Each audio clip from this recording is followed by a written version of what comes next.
The decommission order had 17 signatures. On it I was the 18th. My hand did not shake. I want to be clear about that. My hand did not shake, and the coffee I drank while signing it was still hot. And the lights in the relay station hummed the same way they always hummed. And nothing about that morning announced itself as the end of anything. My name is Mara Solis. I was until 09:14 on a Tuesday in March, Earth. Senior Interstellar Liaison for the Western Helix Array.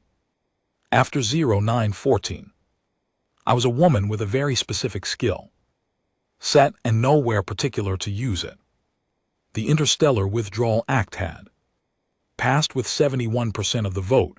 71, that is not a squeaker, that is not a divided nation holding its breath. That is a species that made up its mind with the quiet, exhausted certainty of someone finally canceling a subscription they should have canceled years ago. 3 centuries of being the galaxy's most reliable middleman, translator, grief counselor, trade arbitrator, and general emotional load-bearing wall, and humanity had looked at the invoice and said no more. I voted against it. Then I filed the paperwork to implement it, because that is what you do when you work for a government and the government decides something. You file the paperwork, you do your job, you drink your coffee while it is still hot. The Helix Array was 312 years old. My grandmother's grandmother had been alive when they switched it on. The original builders called it a bridge. Everyone after them called it the network.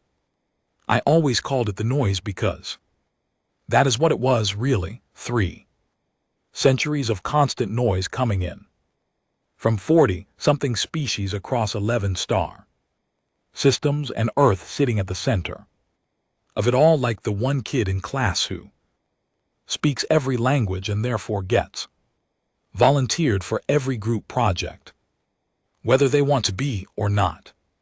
We did not conquer the galaxy. I want to make that very clear, because the stories always get that part wrong. We did not arrive with weapons or flags or any particular plan.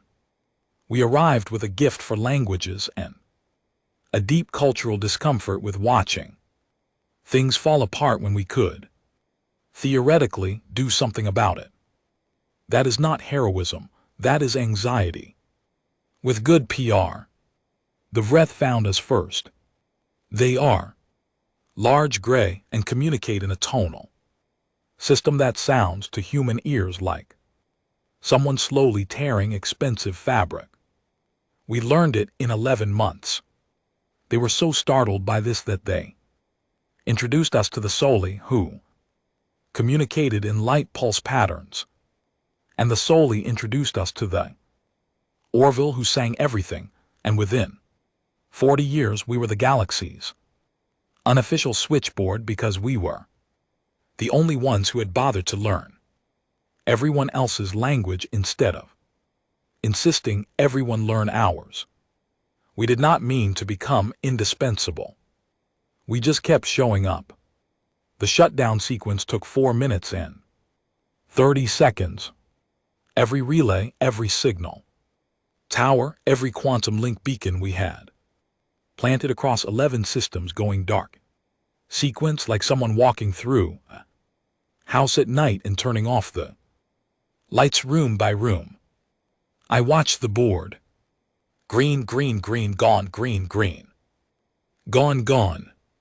The technician running the sequence, a young man named Owen Cole, who had been working the night shift for 6 months and had the particular hollow look of someone who survives on vending machine sandwiches and mild existential dread, did not say anything. He watched his board. He did his job. The room smelled like recycled air and old carpet, and the specific silence of a decision already made. 37 seconds before the final relay cut. Signal came in on the emergency band. Not a diplomatic transmission, not a trade request, not a conflict flag, not any of the 1,000 varieties of bureaucratic noise I had learned to process without blinking. It was audio. Raw, uncompressed audio on a frequency the Orville used for what their linguists translated loosely as community singing. The kind they did at gatherings, at beginnings of things, at endings. A child's voice. I did not know the song. I had spent 19 years in interstellar liaison, and I did not know that song.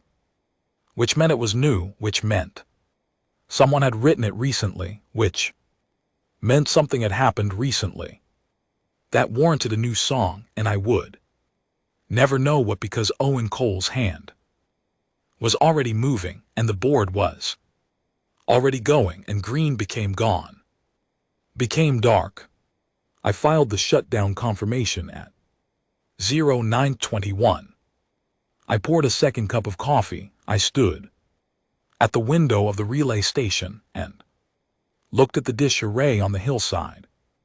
Outside, 300 m of beautiful, expensive, now useless engineering pointing at a sky that was no longer listening. The morning was clear. A hawk circled. Somewhere to the left, Owen Cole started quietly eating a granola bar behind me. The quiet was enormous. Not peaceful enormous, the difference matters. Peaceful quiet is what you feel after a long day when the house finally settles. This was the quiet of a room after a loud argument, when everyone has left and the furniture still remembers the shape of the shouting. 3 centuries of signal gone in 4 minutes 30 seconds. I thought about something my predecessor in this role, a woman named Gloria Ademi, had told me on my first day. She had been liaison for 22 years and had the kind of calm that comes from having seen too much to be surprised by any of it. She poured me coffee same as I was pouring now, and she said, "Mara, the thing you have to understand about this job is that we are not diplomats. Diplomats negotiate, we translate, and translation is not just language. It is the decision every single time about which parts to keep and which parts to soften. We are not a bridge, we are a filter, and the galaxy has no idea."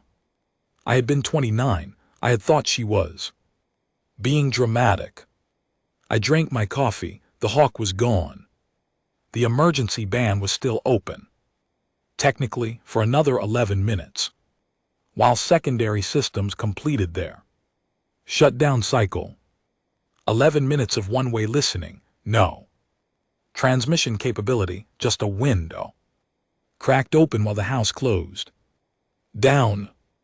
No more signals came in, or rather, none that registered as signals. There was static. There is always static, but static has texture if you know how to read it, and I had spent 19 years learning to read it, and what I heard in that 11 minutes was the specific texture of a lot of very different voices, all beginning to say something at once, and finding, for the first time in 300 years, that there was no one on the other end. At 0932, the board went fully dark. Owen Cole crumpled his granola bar wrapper, set it on the console, looked at it, said, "So that's that." "That's that," I said. He nodded. He had the decency not to say anything else. I respected him enormously for it. I picked up my folder. I had 14 more forms to file before noon, 3 debrief sessions scheduled for the afternoon, and a dinner reservation at a restaurant near the station that did a very good lamb dish that I had been looking forward to all week. Life goes on. That is the human Specialty really, not exploration, not conquest, not even diplomacy. Life goes on. I was almost at the door when I stopped. I turned back to the board. Dark every light, every signal. Indicator, every relay confirmation. The whole board dark as a sky with no stars.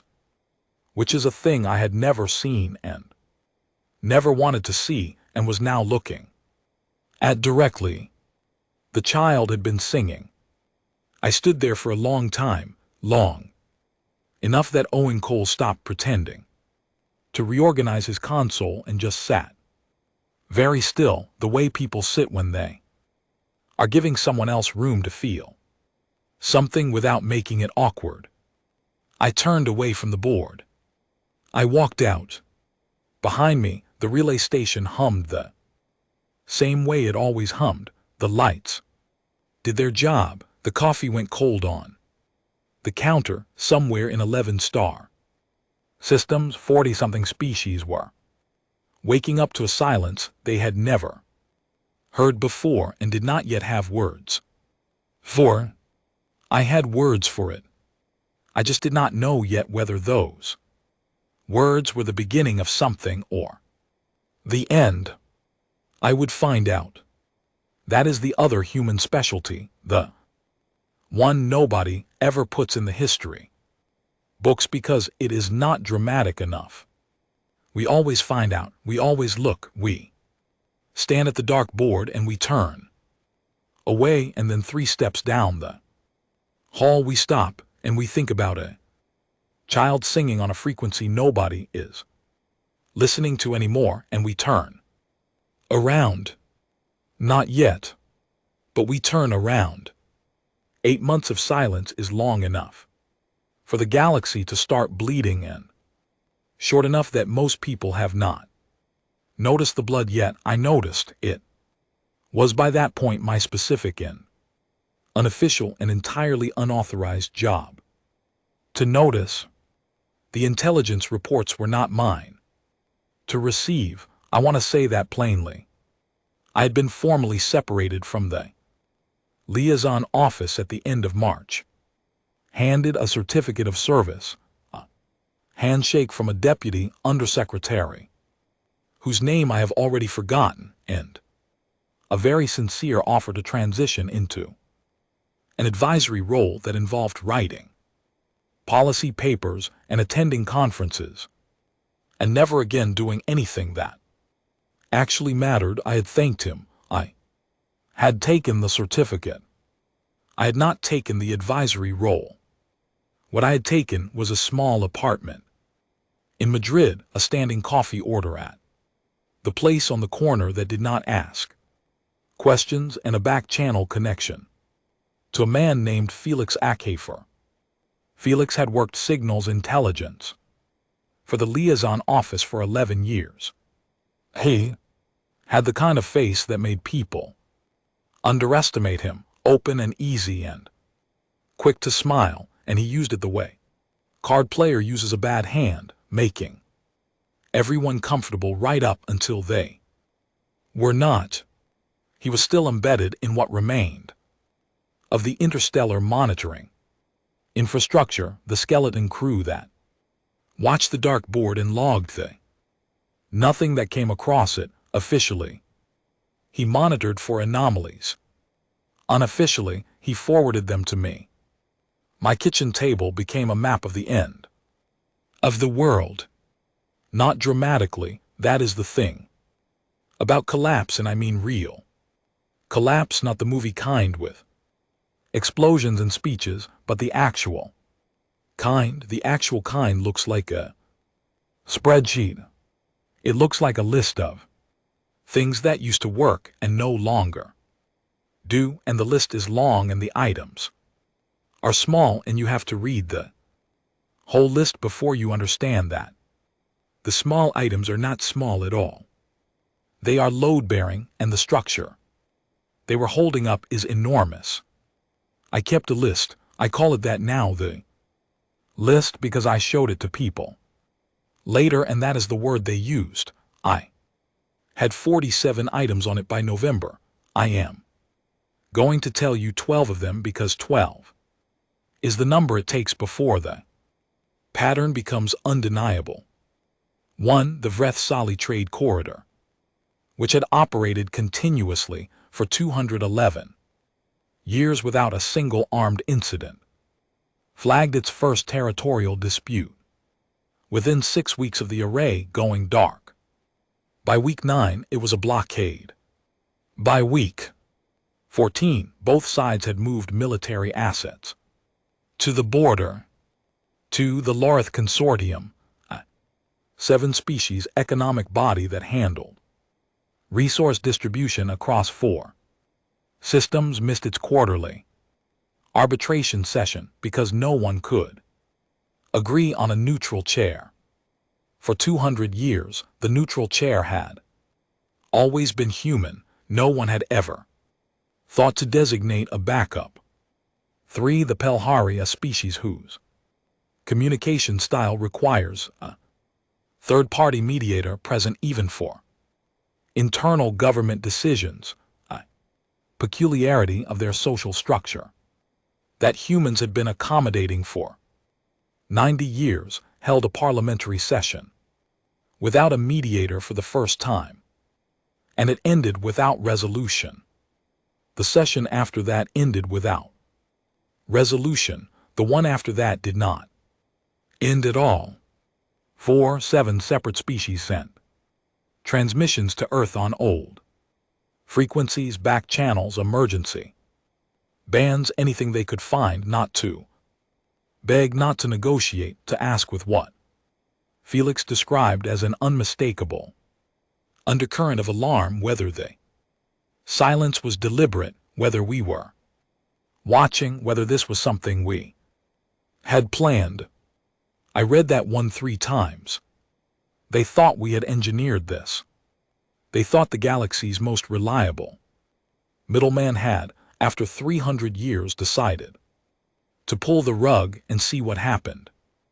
They did not believe we had simply left because we were tired. It did not map onto their understanding of us. Honestly, I understood why we had not, in 300 years, ever simply left. Someone had always come back. Someone had always picked up the signal. The idea that we had walked away because 71% of us voted to was, from the outside, indistinguishable from a strategy.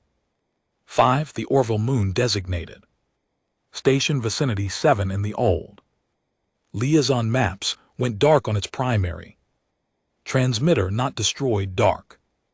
Offline, Felix flagged it as low priority. I flagged it as the thing that kept me awake at 3:00 a.m. looking at my kitchen ceiling. The Orville were not a military species. They were not political players. They were small, arboreal, saying everything, and lived on one moon positioned between 2 now warring civilizations. They had no weapons. They had no fleet. They had one trade agreement brokered 14 years ago by a liaison attaché named Daniel Reyes, who had since retired and was, as far as I knew, living in the town of Guadalajara teaching secondary school geography. When the corridor around their moon became contested territory, they had no way to ask anyone for help. They had a transmitter. They used it. Nobody answered. 6. A species called the Ven, whose entire legal system was built on a concept that has no English equivalent, but translates roughly as witness agreement, meaning no contract is valid without a third-party witness. Both sides trust equally, found that their entire commercial and legal infrastructure had quietly seized up. They had always used humans as witnesses, not because we held legal authority, because both sides trusted us not to favor either of them. We were, in the language of their legal tradition, clean. We were the only ones they agreed on. Without us, Every contract they tried to sign was disputed before the ink dried. 7. Three species whose populations overlapped in a shared system had maintained coexistence through what the liaison files called the buffer protocol, which was a very official name for the deeply unofficial practice of having a human diplomat physically present at every joint event, council, meeting, and resource negotiation, not as a participant but as a presence, a witness, a reminder that someone from outside was watching and would remember, and might someday tell someone else. Without that presence, the joint meeting stopped happening, not because anyone declared hostilities, because no one called the meetings, because calling a meeting implied someone would show up who both sides respected equally, and that person no longer existed in their corner of the galaxy. 8 through 12 I will compress, because the shape of them is the same shape and you have already understood it, a communication protocol that relied on human-built translation matrices now orphaned and untranslatable, a medical exchange program between two species with incompatible biology, brokered and maintained for 60 years by human xenobiologists, now suspended. Two colonies that had been founded on planets in a disputed system, their continued existence guaranteed by nothing more than a human diplomatic presence that had been formally withdrawn, now unguaranteed. An early warning system for a stellar event that required multi-species coordination to monitor properly, now unmonitored because the coordination had dissolved, and a species small and quiet and in the middle of everyone else's business that had been singing on a frequency no one listened to anymore. I stared at my list for a long time. The problem with being a translator, the thing Gloria Ademi had understood and had tried to tell me, and that I had only now, sitting at a kitchen table, Madrid with 47 items on a list, finally understood in my body rather than just my head, is that you become invisible in proportion to how well you do your job. When the translation is perfect, no one sees it. The Vreth and the Sali talked to each other and felt they understood each other and never once stopped to consider that a human was standing between them, choosing every single time which words to use, which parts to soften, which edges to sand down. We were not a bridge, Gloria was right. We were a filter, and a filter by definition disappears into the thing it is filtering. They did not know what they had until the water came out wrong. Felix sent me a new file at 2:00 in the morning on a Wednesday in November. He flagged it urgent, which Felix almost never did because Felix had the intelligence officer's trained instinct for not creating alarm before alarm was warranted. I opened it before I was fully awake. It was an audio file, recovered signal, old frequency, partial transmission, heavily degraded. The Orville again. Not the child this time. An adult voice, older, with the formal register they Orville used for what Daniel Ray's old field notes had called matters of community record. The things they sang so they would not be forgotten.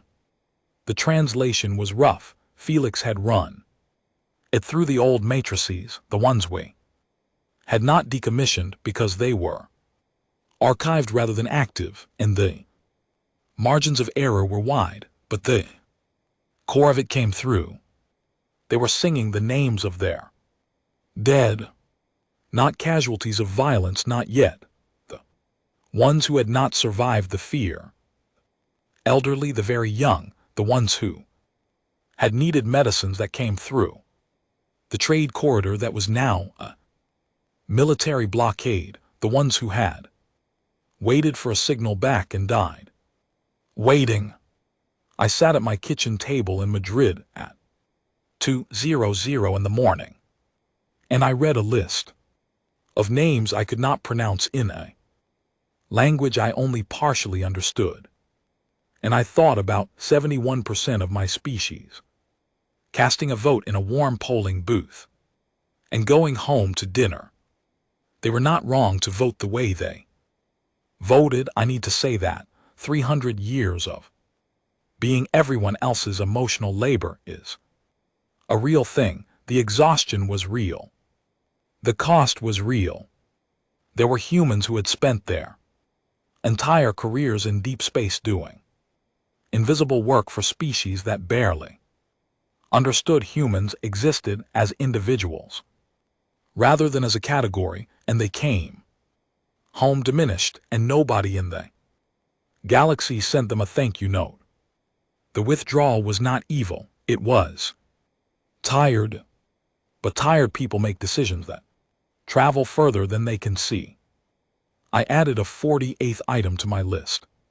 Then I closed the file. I made coffee. I stood at the window and watched the Madrid street below, a few people walking, headlights, a dog pulling at its leash, the ordinary resistant aliveness of a city at 2:00 in the morning. My laptop was still open on the table. I sat back down. I started writing.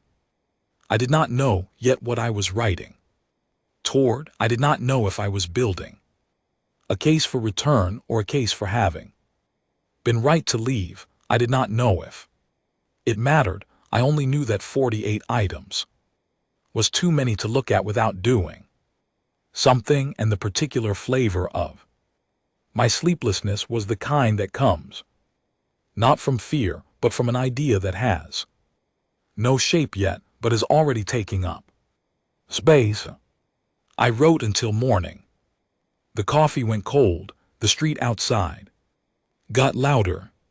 Somewhere across 11-star systems, people were waking up to the 48th day, or the 52nd day, or the 203rd day of a silence they had not chosen. And they were doing what everyone does in the face of a silence they did not choose. They were filling it with fear, with old grievances, with the particular kind of violence that grows in the absence of anyone who might remember it and tell someone else. I wrote until my fingers hurt. Then I picked up the phone and called the one number I had been avoiding for 8 months. The number rang 4 times. Man answered. He sounded like he had been awake for a while. Felix, I said, I need a meeting with the committee. A pause. Mara, another pause. You know they're going to push back. Yes. You know they think the decision was correct. Yes. You know this could go very badly for you politically. Felix, I looked at my list, 48 items. The names of the Orville dead in a file. On my laptop, a child singing on a frequency no one was listening to. Get me the meeting. He got me the meeting. The committee met in a building that was designed to feel temporary, but had been there for 40 years. That is the way of bureaucratic architecture. It intends impermanence and achieves a different kind of permanence entirely, the permanence of things that were supposed to be transitional and simply never got around to ending. I had been to this building 11 times in my career, always as a briefer, always with someone more senior sitting beside me, always with the implicit understanding that my job was to provide data and theirs was to decide what to do with it. This was the first time I was going in alone with a folder under my arm and 48 items and the particular energy of a person who has not slept properly in 2 months and has therefore stopped being afraid of things they should probably still be afraid of.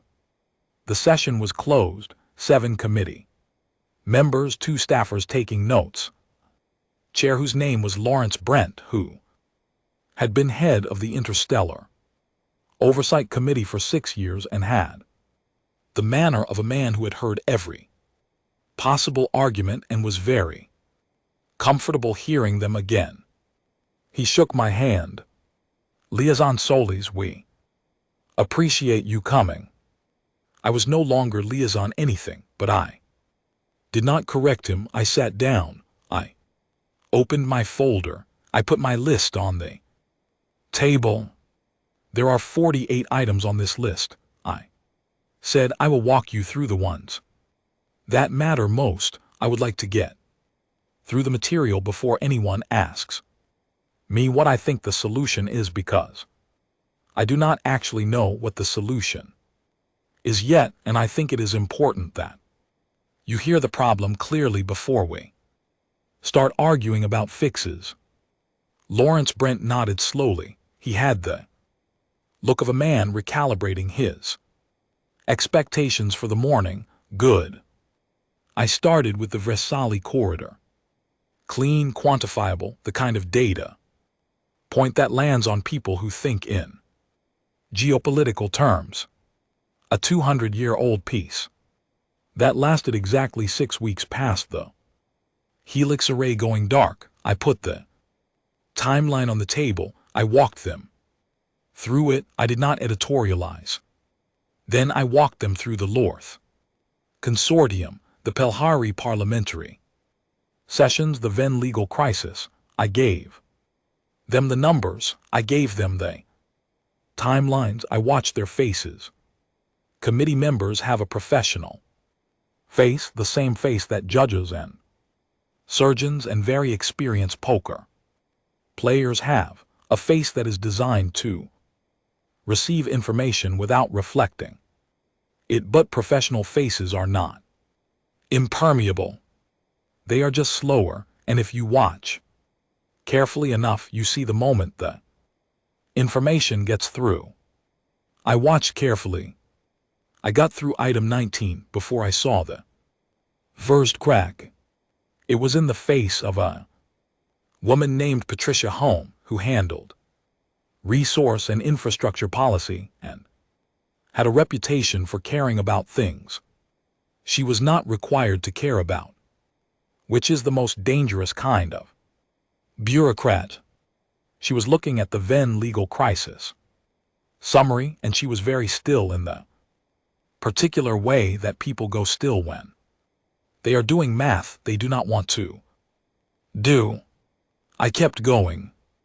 I saved the Orville for the end, not for dramatic effect, because I needed them to understand the shape of the systemic failure before I showed them what the systemic failure looked like at its smallest and most specific. You cannot feel the scale of something by starting with the individual. You have to build the scale first. You have to show them the whole collapsing structure before you show them who is standing inside it. I talked about the Orville moon, the trade corridor it sat in, the blockade, the transmitter going dark. I did not play the audio file. I described it. I told them what the translation said. I told them what it meant. I told them about Daniel Reyes, a retired attaché, I said, 63 years old, teaching secondary school geography. He spent 8 years on that moon. He learned their songs. He negotiated the one trade agreement that kept their supply line stable. When he left, his case was filed as closed because the agreement was in place, and agreements are supposed to be self-sustaining. I paused. They are not self-sustaining. Nothing is self-sustaining. That is the thing we built our entire interstellar presence. On for 300 years, and then forgot to write down anywhere. The room was quiet in the way rooms go. Quiet when they have received something they cannot immediately metabolize. Then a man named Gerald Fox, who managed political liaison for the committee and had, I knew from experience, the instinct of someone who is always looking for the argument that gets him out of the uncomfortable room, cleared his throat. Liaison solely, he said, with respect. The correlation between human withdrawal and these incidents is noted, but correlation is not causation. These species had centuries to build independent frameworks. If they failed to do so, that is a structural problem with their own institutions. I looked at him. Yes, I said, it is. He blinked. He had expected pushback. Their institutions failed to develop independence because ours kept showing up. I said, we did not let them fail because we could not tolerate the failure. We kept patching, we kept translating, we kept being the neutral party because we were good at it, and because something in us, 3 centuries of something in us, cannot watch a thing break down when we have the tools to fix it. We created the dependency, we maintained it, and then we left without building a replacement for ourselves because we were too tired to think about what happened after we left. I closed my folder. I am not here to tell you the withdrawal was wrong, I said. People who voted for it were not wrong about being exhausted. They were not wrong that the cost was too high and had been too high for too long. They were wrong about one thing. I looked at Lawrence Brent. They thought the galaxy would manage. The room was very quiet. Patricia Holmes said without looking up from her papers, the Orville, the names of their dead, that was in your file. Yes. How many?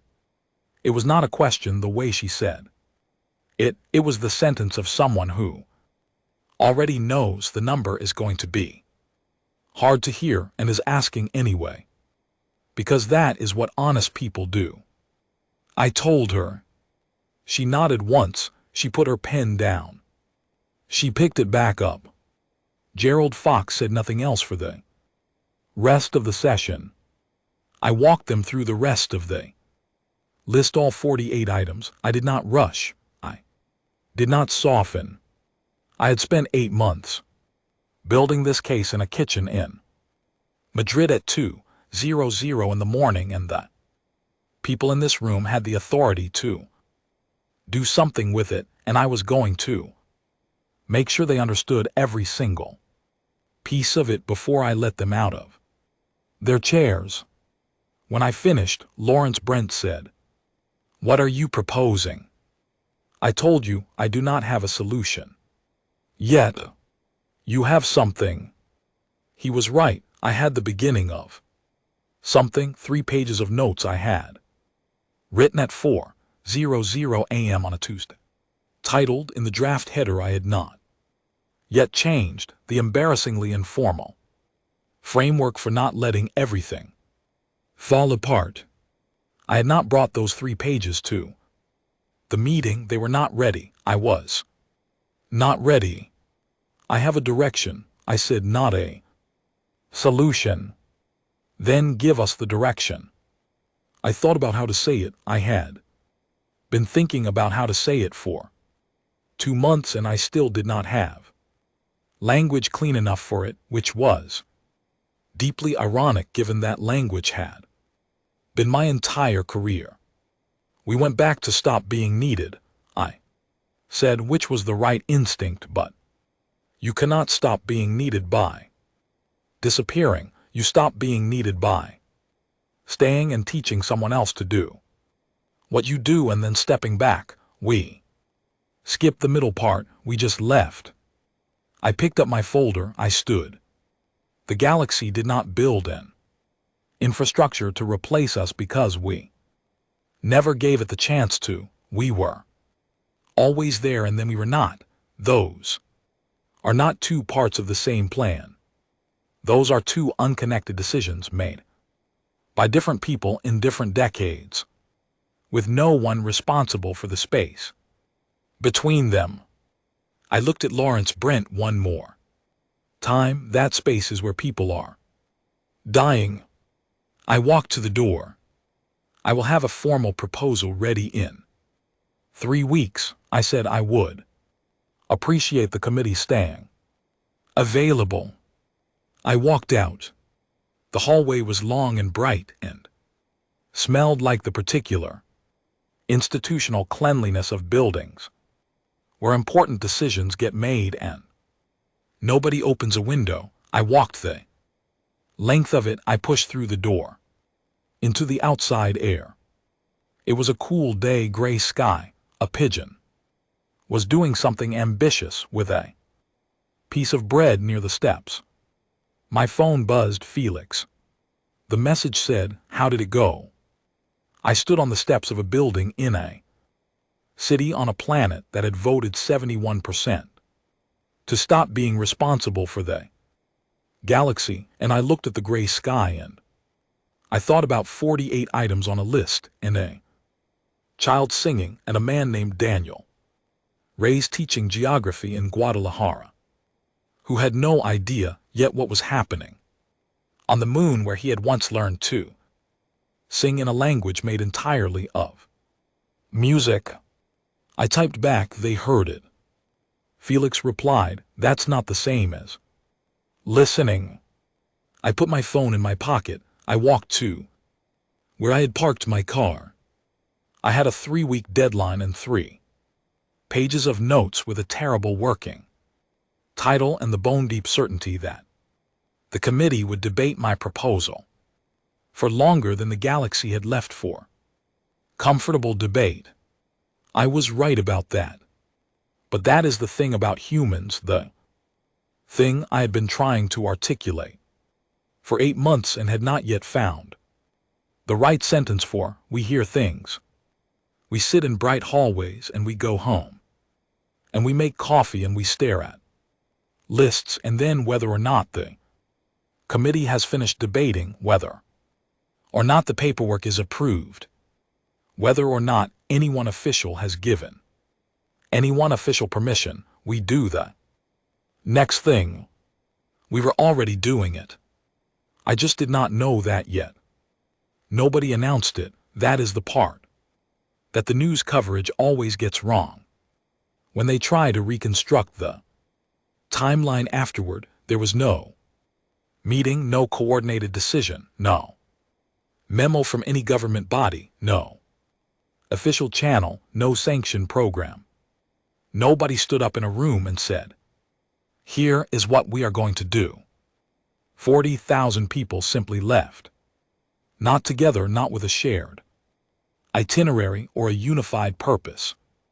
They left the way water moves through cracks, finding the available paths, filling the available spaces, not because someone told the water to go there, but because that is what water does when there is a crack in a difference in pressure. I found out the way everyone found out. Through a fragment, Felix sent me a short message at 7:00 in the morning on a Monday, 6 weeks after my committee presentation, which said only, "Are you watching the transit logs?" I was not watching the transit logs. I had been asleep, which was something I was doing again in reasonable amounts since I had submitted my formal proposal and entered the long purgatory of waiting for institutional response. I got up, I made coffee, I pulled the transit logs Felix had attached.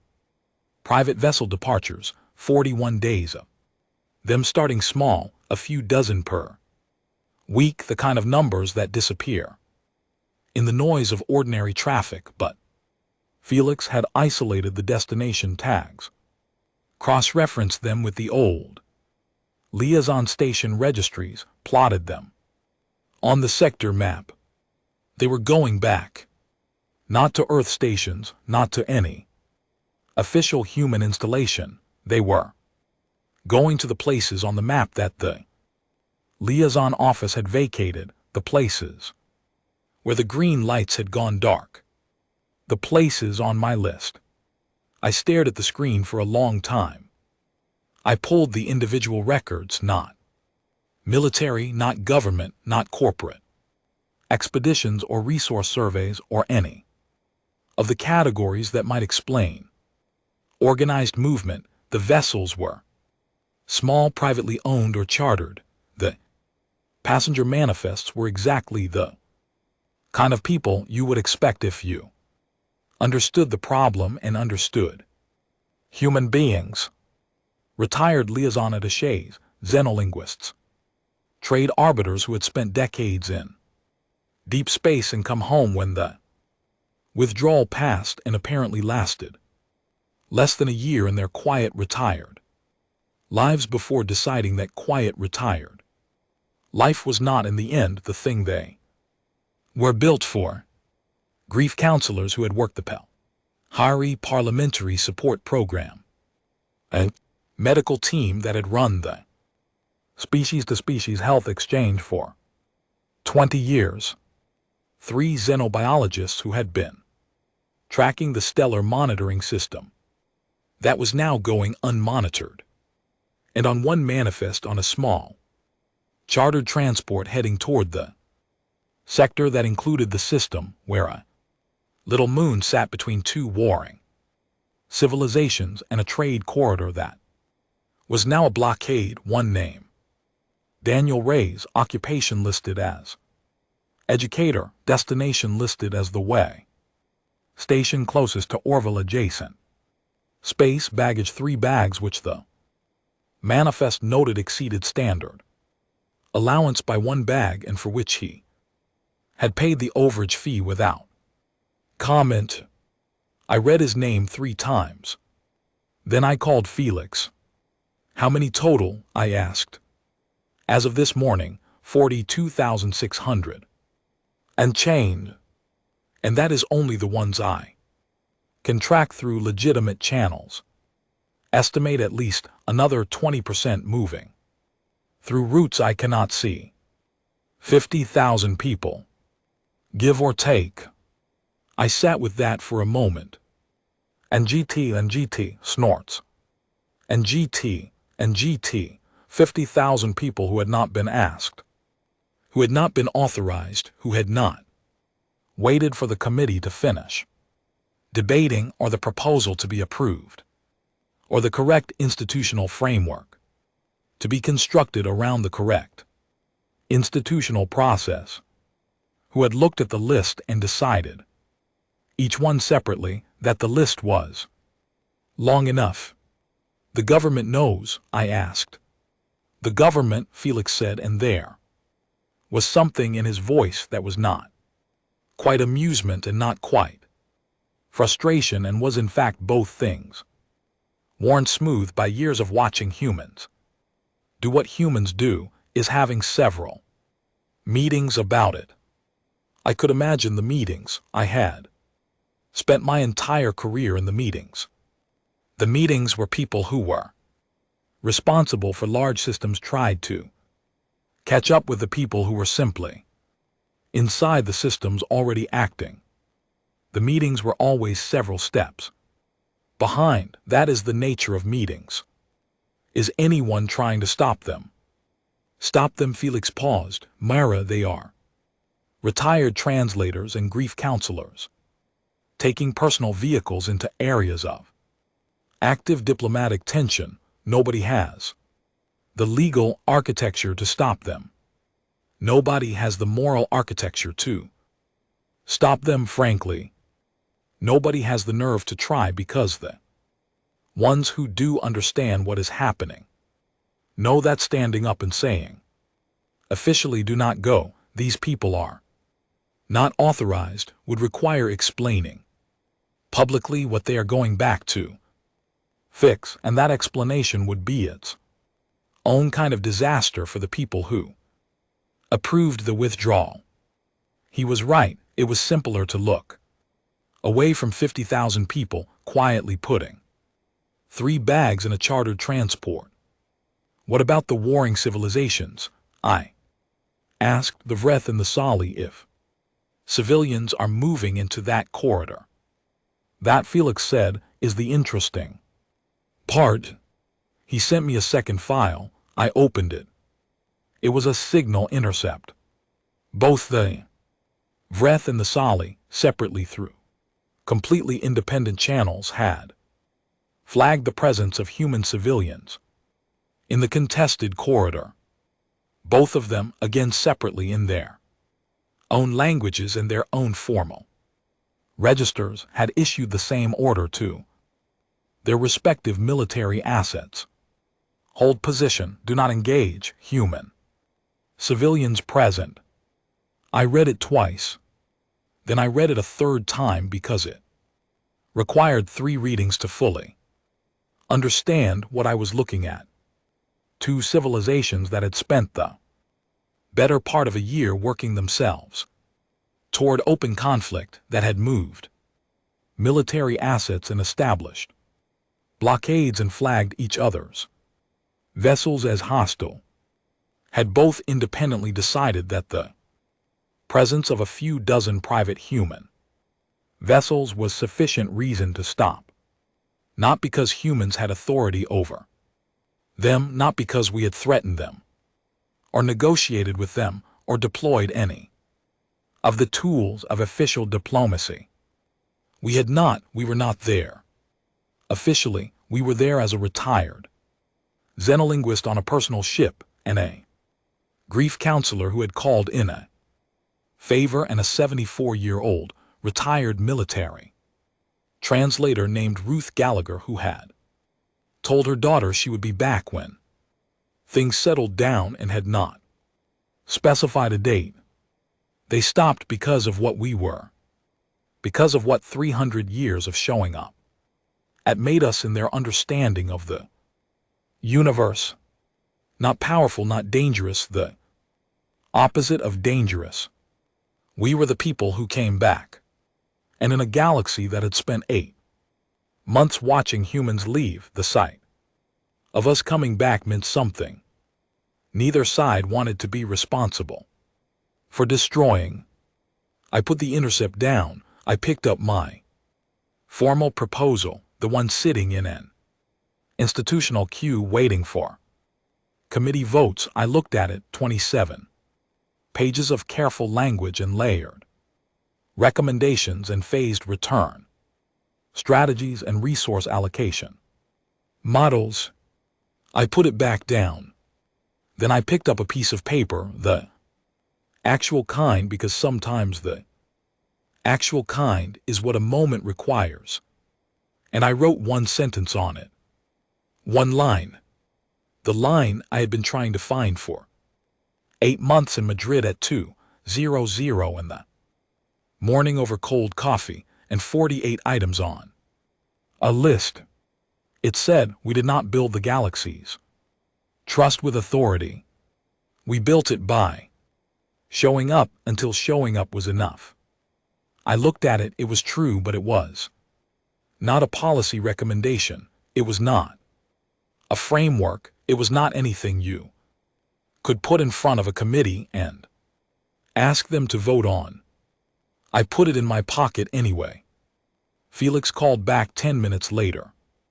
There is something else, he said. Something you need to see. The something I needed to see was a partial intercept from the Orville moon. The transmitter that had gone dark had come back online, faint signal low. Power clearly operating on reserve systems but online, and the signal it was broadcasting was not a distress call. It was not a formal transmission on any diplomatic band. It was music. Specifically, it was 2 voices, one Orville and one very determinedly human, and badly pitched, singing the same song at the same time in a language that was made entirely of intervals and breath. Daniel Ray's had 3 bags and 6 weeks and apparently had been learning the songs before he even bought his ticket. I sat at my kitchen table in Madrid and I listened to a retired secondary school geography teacher sing badly in a language made of music with a child he had not seen in 4 years on a moon between 2 armies that had agreed to wait, and I felt something that I am not going to name because naming it makes it smaller than it is. I will tell you this: I finished my formal proposal that day, all 27 pages. Revised, tightened, clarified. I sent it to Felix to forward to the committee. I changed the title. I had been calling it the embarrassingly informal framework for not letting everything fall apart, which was accurate but not as a title what you wanted going into an official institutional process. I renamed it the Return Protocol, a Snort's framework for graduated re-engagement based on community-driven presence. Dry, institutional, perfectly suited for the 11 meetings it would endure before being approved. I sent it. I made coffee. I stood at the window of my apartment and thought about Ruth Gallagher, 74 years old, telling her daughter she would be back when things settled down. Ruth was currently, according to Felix's latest update, running an informal conflict arbitration session between junior Vreth and Sali officers on a way station in the contested corridor. She had done this entirely on her own initiative. She had brought sandwiches. Apparently, the specifics of the sandwiches had made it into the signal report, which told you something about the state of the galaxy and the kinds of details that matter when things are falling apart. The committee would debate my proposal for 9 weeks. In those 9 weeks, 11 more people would join Ruth at the way station. 3 xenolinguists would establish a temporary translation relay in the Loreth Consortium. A retired Pelhari liaison specialist named Owen Cole, who it turned out had not gone back to shuffling papers after the array shut down, after all, had flown to the Pelhari home system and was sitting in the lobby of their parliamentary building asking if they needed a witness. They did. He sat there for 6 days before they let him in. When they let him in, their parliament finished a session for the first time in 9 months. Nobody sent a press release. Nobody filed a report. Owen Cole ate a vending machine sandwich in a parliamentary lobby on a planet that was not his and waited until he was useful, and that was that, and the galaxy got one small thing back that it had not known how to ask for. 50,000 people, no plan, no coordinator, no mission statement, just the particular human inability to look at a problem and do nothing when there was a plane to catch and 3 bags of supplies and a skill set that happened to be exactly what was needed in the exact place it was most needed. I put on my coat. I picked up my own bag, which I had started packing 3 days ago without consciously deciding to, and which had been sitting by the door where I had not been looking at it directly. I picked up the piece of paper with the 1 sentence on it. I folded it into my coat pocket. I locked the apartment. I had a flight to catch. The assembly hall on station Velara had been built by 4 species in collaborative design sessions that lasted 7 years and resulted in a space that managed to be simultaneously too large and too intimate. The ceiling, at a height that made every species feel slightly exposed, the seating configured in a curve that meant everyone could see everyone else's face. I had always thought it was either very good design or a very detailed accident. Standing at the speaker's podium 3 years after the day I had filed the shutdown order, I was leaning toward accident. There were 41 delegates in the room, not 400, not the sprawling interstellar parliament that the old liaison architecture had once convened. 41. The number was deliberate, my proposal. After 9 weeks of committee debate and 14 rounds of revision and one memorable afternoon where a deputy undersecretary had described it as aggressively modest in scope, which I mean as a compliment, had been approved with one core principle intact. We were not coming back to be what we had been, we were coming back to help build what should have existed in the first place. 41 delegates from 19 species, every one of them had requested this assembly through their own channels, not through a human invitation, through their own initiative, their own desire to be this room, which was a difference that mattered more than I can explain in the language of policy papers. I had not slept well. I had not slept well for 3 years, honestly, with brief exceptions, but the particular quality of my sleeplessness the night before this assembly was different from the kitchen in Madrid variety. That had been the sleeplessness of a person who knows what the problem is and does not yet know what to do. This was the sleeplessness of a person who knows what they are about to say and is not entirely certain the words will hold the weight they need to hold. Lawrence Brent was in the room. He had not needed to be there. He had come anyway, sitting in the observer section with the quiet, attentive expression of a man who has watched something go from a one-sentence note on a piece of paper to a room full of 41 species delegates and is doing his own private accounting. Felix was in the room. He was the one who had forwarded 48 items to a woman in Madrid who was supposed to be retired. He sat in the back with his open, easy, quick-to-smile face, and I knew what was behind it, and I was glad he was there. Patricia Home was in the room. She had left the committee 6 months into the proposal process and joined the field team. She was currently the informal liaison between the Venn legal system and a team of 3 retired human contract specialists who had been helping the Venn build a new witness agreement framework that did not require a human in the room. The framework was almost ready. In another year, Patricia thought they would not need her anymore. She had told me this with the specific satisfaction of someone who has finally understood what success is supposed to look like. Daniel Reyes was not in the room. He was on the Orville moon. He had not left.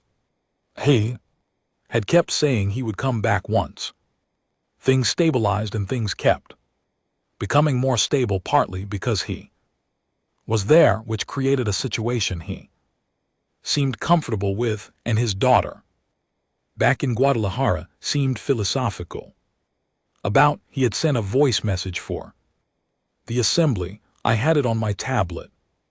Ruth Gallagher was not in the room either. She was at the way station in the contested corridor where she was running her 14th conflict arbitration session between Vreth and Saul officers, and had by all accounts become something of a legend on both sides. Her daughter had stopped asking for return dates. She sent care packages.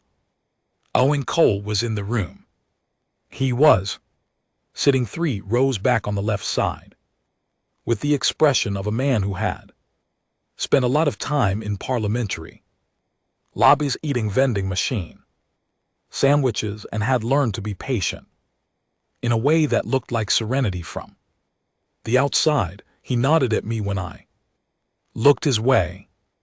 I looked at my notes, then I put them down. I had written and rewritten the opening of this speech 11 times. Every version was accurate, none of them felt like the right thing to say first. The right thing to say first was not in my notes. We were very bad at leaving, I said. The room was quiet in the interested way rather than the awkward way. We had good reasons. 3 centuries is a long time to be everyone else's emergency contact, and the cost of that was real, and the people who bore it deserved to come home. I am not standing here to tell you the withdrawal was a mistake. I am standing here to tell you it was incomplete. We left without finishing what leaving actually requires, which is making sure the thing you were holding is held by someone else before you let go. I looked at the delegates, 41 faces, some of them legible to me after 3 years of work, some still opaque in the way that non-human faces can be opaque. I looked at them anyway. This assembly is not a return to the old structure. The old structure made us indispensable in a way that served neither us nor you. It made you dependent and made us unable to leave without causing damage, and that is not a partnership. That is a system that benefited from never having to grow up. I paused. We grew up. We are asking you to grow with us. I told them about the framework, not the 27-page version with the phased protocols and resource allocation models, though those existed and were available, and several of the delegates had read them already. The version I told them was smaller and more honest, human specialists in a supporting role, not a leading one. Translation assistance, while each species built its own multilingual infrastructure. Conflict mediation paired with local mediation training so that the local systems could eventually do it without us. A sunset clause on every human-led program. A date by which the humans involved were required to hand off to local practitioners or the program ended. Not a bridge this time, not a filter. Scaffold, temporary and load-bearing, and designed from the start to be removed once the structure could hold itself.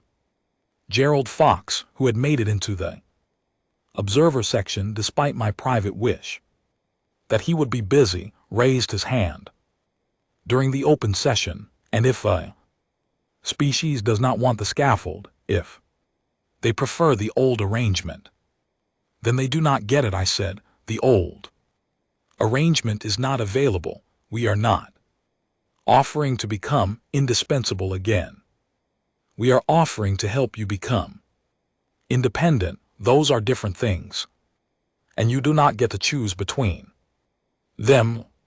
He did not look satisfied. I was comfortable with that. After the formal session, there was an informal reception in the adjacent hall, the kind of event that exists to let people talk to each other without the weight of official record.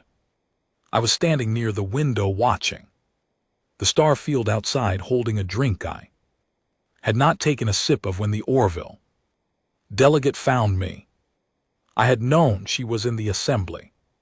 Felix had flagged her arrival the night before. I had seen her in the room during my speech, sitting in the third row, her species' formal posture translated into this seating configuration as a kind of careful stillness, hands folded, eyes very alert. I had not been able to read her expression and had spent the entire speech doing my best not to try.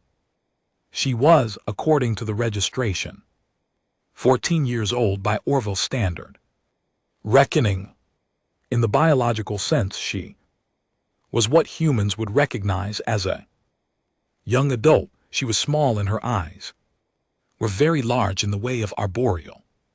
Species built for low light and distance, she wore the formal outer garment that Orville used for what Daniel's field notes had called community representation, which was the closest concept their culture had to diplomacy.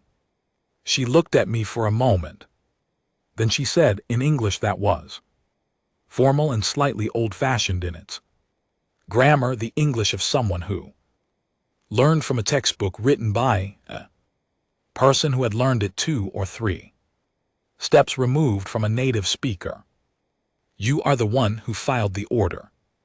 It was not an accusation. It was not, I thought, even a question. It was the sentence of someone who had done their research and was beginning a conversation at the correct starting point. Yes, I said. She considered this. Daniel told me about you. He said you voted against it and filed it anyway, and that this was the most human thing about the whole situation. I looked at my drink. He is not wrong. He is not often wrong, she said with the specific serenity of someone who has spent 3 years in close proximity to a person and has arrived at a clear assessment of their accuracy.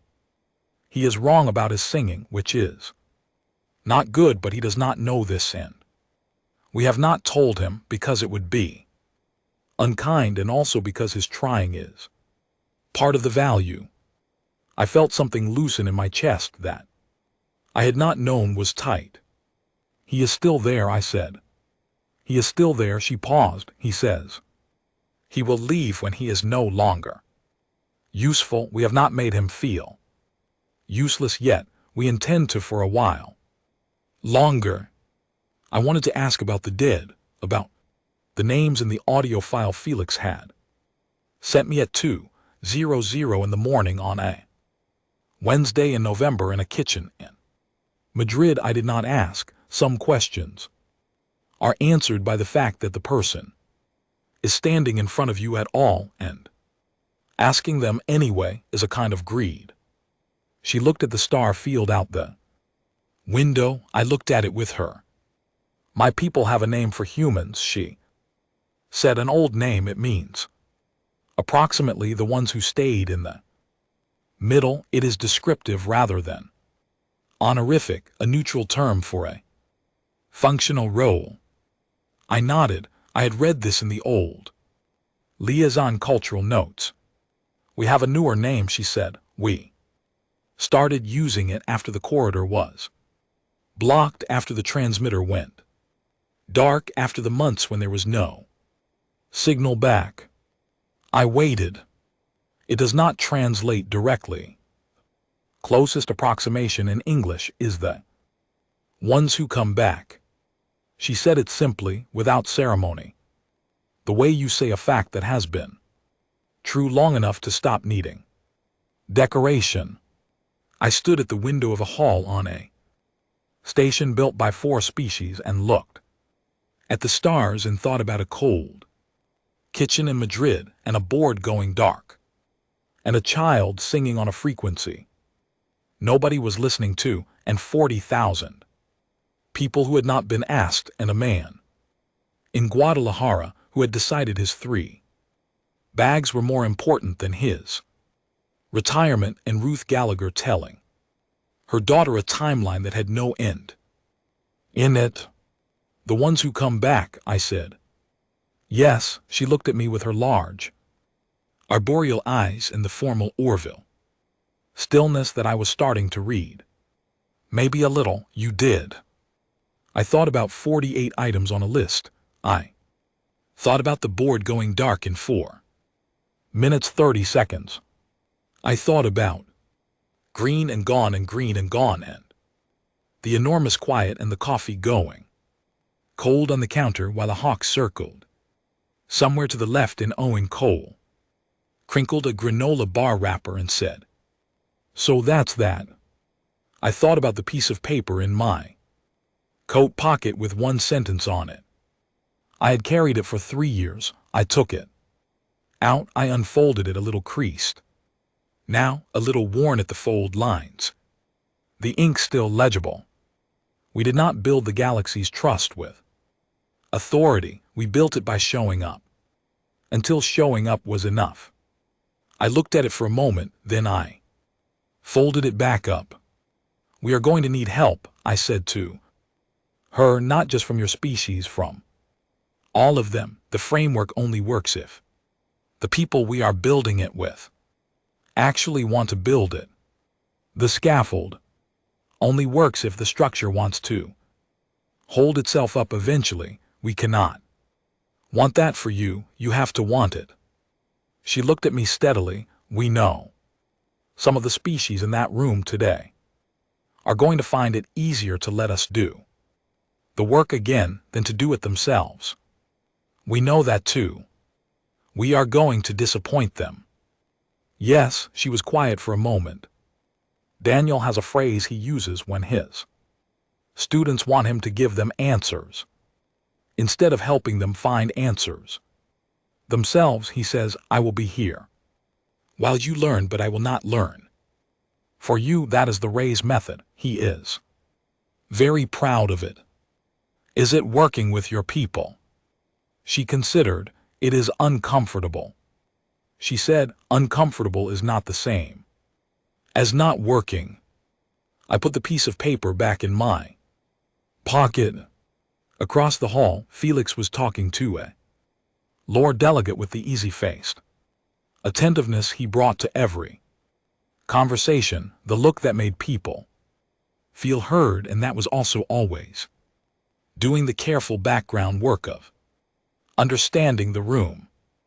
Owen Cole was in conversation with 2 Pelhari representatives, and whatever he was saying was making them lean forward in the way that meant genuine engagement rather than polite attention. Patricia Home was on the other side of the room with the tablet, probably already drafting the follow-up report she would send before midnight. Lawrence Brent caught my eye from across the room. He raised his drink very slightly. I raised mine. Neither of us drank. It was enough. On my tablet, cued for the end of the reception, was Daniel Ray's voice message. I had listened to it once before the assembly to check the audio quality. He had recorded it in the morning, he said, early before the Orville woke up, because mornings they were quiet and he thought best in quiet spaces. He said he was sorry he could not be in the room, but that he thought the work there was more important than the ceremony, and also he was in the middle of learning a new song, and he was at the stage of learning where stopping for too long meant forgetting, and the forgetting was worse than the learning was. He said, tell them we come back not because someone told us to, not because the paperwork cleared, because the work is not done, and we know it is not done. And that is enough reason. That is always enough reason. He said, tell the Orville delegation, if there is one, that the moon is very quiet in the morning, and I have been practicing the high intervals, and I think I am getting closer. He had laughed a little at that, a brief sound at the end of the message, warm and slightly self-aware, the laugh of a man who knows he is not getting closer, but has decided that trying counts for something. I looked at the young delegate beside me. I have a message for you, I said. From Daniel. She turned toward me fully. The Orville. Formal stillness dropped just slightly, in the way that revealed the young adult. Underneath the representative, the person who had learned to sing from a badly pitched geography teacher on a cold moon, and had come here to a room full of 41 species delegates and spoken English, learned 3 steps removed from a native speaker, and had stood in front of a person who had once filed in order that made her moon go quiet. He says the moon is quiet in the mornings and he has been practicing the high intervals and he thinks he is getting closer. She looked at me for a long moment. Then she said softly, in the musical register of her language, not the formal one, the one that sounded to human ears like something between a song and a breath, a short phrase that my untrained ear could not hold, but that landed. Anyway, the way music lands before you know what it means. I would have Felix translate it later. It meant he is not getting closer, but we will not tell him because his trying is part of the value. I stood at the window of the assembly hall with the star field outside and the room behind me filling with the sound of 41 species beginning, carefully and imperfectly, to talk to each other.